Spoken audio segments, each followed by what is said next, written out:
जपाकुसुमसङ्काशं काश्यपेयं महाद्युतिं तमोरि सर्वपापघ्नं प्रणतोऽस्मि दिवाकरम्।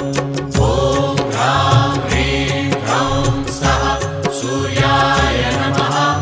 ॐ ह्रां ह्रीं ह्रौं सः सूर्याय नमः।